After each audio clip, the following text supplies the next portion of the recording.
Good afternoon, kids. Enjoy Swaminarayan. In your maths notebook, today we had completed after numbers and as well as between numbers, right?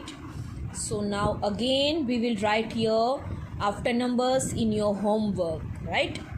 See, HW, this one is your homework after numbers. So first one is 26. 26 after 27.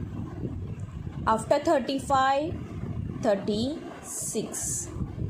After 78, which number will come? 79.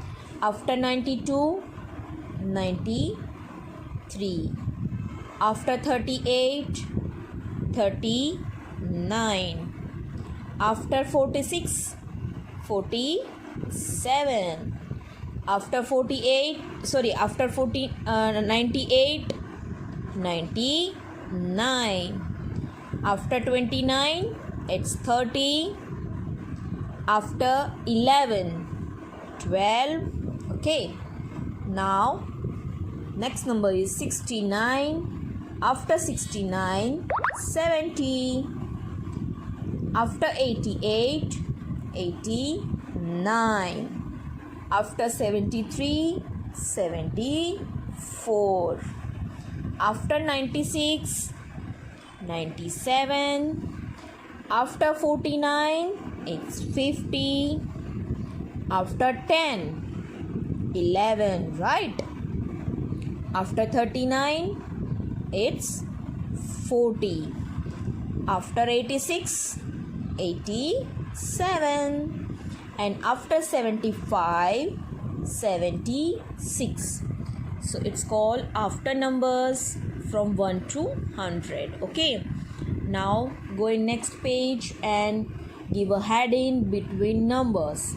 And kids, between number means in दो number के बीच में. Okay, we have two numbers and in between which number will come? See, 15 and 17. So tell me 15 after and 17 before. Which number will come?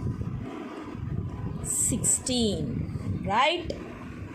26, 28. In between, 27. 38 and 40. In between, 39. 73 and 75. In between, 74. 92, 94. In between, 93. 49 and 51. In between, 50. 39 and 41. In between, 40. 86 and 88. In between, 87. 98 and 100. In between, 99. Right? So in this way you have to complete between numbers in your homework and after numbers in your homework. Okay. Thank you.